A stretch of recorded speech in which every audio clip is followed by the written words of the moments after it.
దాంతోపాటుగా ఇవాళ షర్మిల చేసిన కామెంట్స్ కూడా ఎప్పటివరకు సాక్షులు రకరకాల కారణాలతో చచ్చిపోవడం, యాక్సిడెంట్లు, కానీ ఇవాళ లైఫ్ థ్రెట్ యాక్చువల్గా వాళ్ళ కూతురు ఆమె డాక్టర్ సునీతకే ఉంది అనేది ఎప్పుడైతే షర్మిల అన్నారో కొంత ఆందోళనకర విషయం. విక్రమ్ గారు, ఒకటి మీరు రెడ్ బుక్ దాని గురించి కంక్లూడ్ చేస్తూ ఈ దీంట్లోకి రండి విక్రమ్ గారు. అదే రెడ్ బుక్ ఉమేష్ గారు చాలా క్లియర్గా చెప్పారు. నేను కూడా అది ఒక డిటరెంట్గా, అంటే ఇక్కడ ఏదో పోలీసులు ఏదో తప్పు చేస్తున్నారు అన్నట్టు, లేకపోతే అన్యాయంగా చేస్తున్నారు అన్నట్టు చిత్రీకరించే ప్రయత్నం, ఒకటి ఎస్టాబ్లిష్ చేసే ప్రయత్నం గట్టిగా జరుగుతుంది. అంటే ఉంటాయి అవన్నీ కూడా అధికారంలో ఉన్న వాళ్ళు చూసుకోవాలి. అది కొంత అక్కడక్కడ జరుగుతూ ఉంటుంది. అది కూడా లేకుండా ఉంటే బాగుంటుంది. ఎందుకంటే ఇప్పుడు ప్రజలు ఒక మార్పును కోరుకున్నారు. చంద్రబాబు నాయుడు గారు ఇందాక మీరు బాగా చెప్పారు, చంద్రబాబు నాయుడు గారు అంటేనే ఈజ్ ఎ డిఫరెంట్ పర్సెప్షన్ ఉంటుంది జనంలో. దానికి అనుగుణంగానే పరిపాలన సాగాలి. ఏదైనా అది లా అండ్ ఆర్డర్ కావచ్చు, ఏదైనా కావచ్చు ఉండాలి. అట్ ది సేమ్ టైం ఏంటంటే ఎవరైతే తప్పులు చేశారో, ఎందుకంటే వీళ్ళు ప్రతిపక్షంలో ఉన్నప్పుడు కొన్ని నిర్దిష్టమైనటువంటి ఆరోపణలు చేశారు, పలానా వాళ్ళు పలానా చేశారు అనేది. మరి దాన్ని ఒక లాజికల్ ఎండ్కి తీసుకెళ్ళాలి కదా. ఎగ్జాక్ట్లీ. సో కాబట్టి అది ఒక పార్శ్వం. ఇప్పుడు మీరు చెప్పింది ఏంటంటే, నేను షర్మిల గారు ఆఫ్టర్ లాంగ్ టైం నేను అనుకుంటాం ఇటీవల ఆమె మళ్ళీ మీడియా ముందుకు చాలా ఆఫ్టర్ గ్యాప్ చాలా వచ్చింది. గ్యాప్ తర్వాత మళ్ళీ ఆమె సునీత గారికి ప్రమాదం ఉందని చెప్పారు. సరే, అసలు ఆశ్చర్యం ఏంటంటే ఇది మొత్తం ఎపిసోడ్ చూస్తే నాకు ఒక famous England writer Agatha Christie అని ప్రముఖ రచయిత్రి, మీకు తెలుసు, ఆమె నవలలు గుర్తొస్తున్నాయి నాకు. అందులో అండ్ దేర్ వర్ నన్ అని ఒక బుక్ ఉంటుంది, చాలా ఫేమస్. అది దాదాపు అది ఒక 50-60 కోట్ల కాపీలు అమ్ముడిపోయింది. పెద్ద గిన్నిస్ బుక్ రికార్డ్ అనమాట.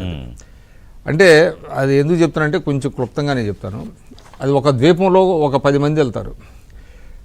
10 మందిలో ఒక్కొక్కళ్ళు హత్యలు గావించబడుతూ ఉంటారు. వాళ్ళని ఒకళ్ళనొకళ్ళు నువ్వే హంతకుడు అంటే నువ్వే హంతకుడు అంటూ ఉంటారు. విచిత్రం ఏంటంటే అందరూ 10 మంది కూడా చనిపోతారు, 10 మంది కూడా హత్యలకు గురవుతారు. మూవీ కూడా వచ్చినట్టు బహుశా వేరే పేరుతోటి మీరు చెప్తుంటే, అది హిందీలో గుమ్నామ్ అని ఆ సినిమా ఆ టైప్లో వచ్చింది. కొంచెం ఏమండి, జులాయి అనే సినిమాలో కూడా బిట్టుగాడు అదే పని కదా. అట్లా వచ్చి ఉండొచ్చు, నాకు అంత ఐడియా లేదు. అది ఎందుకంటే నరాలు తెగే ఉత్కంఠ ఉంటుంది, లాస్ట్ వరకు కూడా తెలియదు. ఎందుకంటే ఇవాళ వివేకానంద రెడ్డి గారి హత్య జరిగిన తర్వాత టర్న్స్ ఆఫ్ ఈవెంట్స్ మనం కనుక చూస్తే అసలు ఎవరు హత్య చేశారు అంటే, ఒకటి పులివెందులు అయితే అందరూ ఎవరైనా చెప్తారంట. నాకు ఒక వాళ్ళు చెప్పారు, వీళ్ళంతా అసలు ఇంత ఇన్వెస్టిగేషన్ అవసరం లేదు, పులివెందుల్లో ఎవరు ఒక లేమెన్ అడిగినా కూడా ఈ హత్య ఎలా జరిగింది, ఎవరు చేశారని చెప్తారా. సరే, మనకేంటంటే ఒక చట్టం ఉంది, దాన్ని ఎస్టాబ్లిష్ చేయాల్సిన అవసరం ఉంది, ఇదంతా ఉన్నది. ఇటీవల సాక్షులు చనిపోవటం, కొంతమంది ఎవరైతే వాళ్ళ అప్రూవర్లుగా మారిపోవటం, ఆ సాక్షులు ఒక్కొక్కళ్ళు చనిపోతే ఇటీవల సిట్ కూడా వేసినట్టున్నారు, సిట్ వేశారు. తర్వాత వాళ్ళు మాకు భద్రత పెంచండి అని అప్పీల్ చేస్తున్నారు.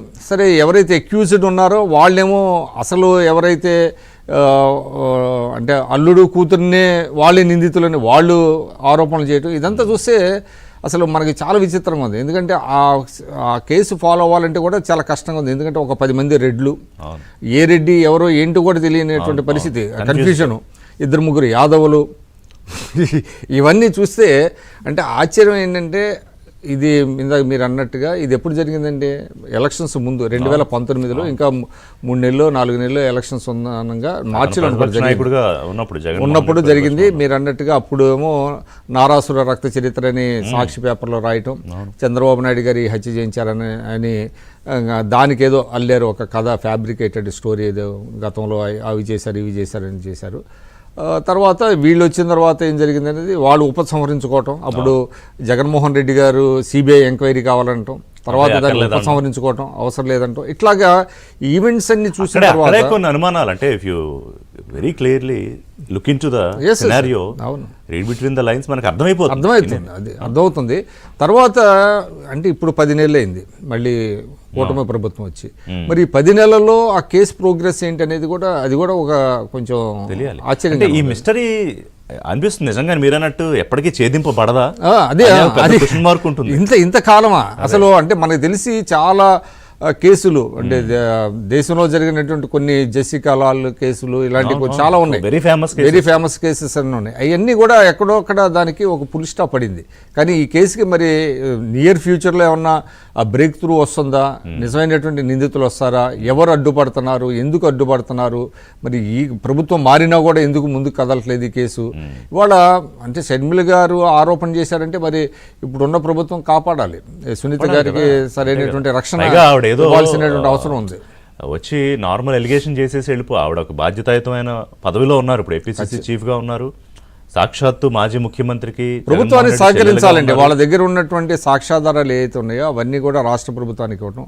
ఆశ్చర్యం ఏంటంటే సిబిఐ వాళ్ళ మీద కేసులు పెట్టడం, ఇవన్నీ ఎక్కడ వినలేదు మనం. సిబిఐ వాళ్ళని బెదిరించడం ఒకటి, ఉంటావా నువ్వు అర్జెంట్ గా రేపు పొద్దున పారిపోతావా లేకపోతే అదే అసలు ఇటువంటి కేసు మనం ఇండియన్ హిస్టరీలో నేగొట్టం ఎక్కడ కూడా చూసాం. చాలా అరుదైనటువంటి ఆల్ టుగెదర్. ఒక చిన్న బ్రేక్ తీసుకున్న తర్వాత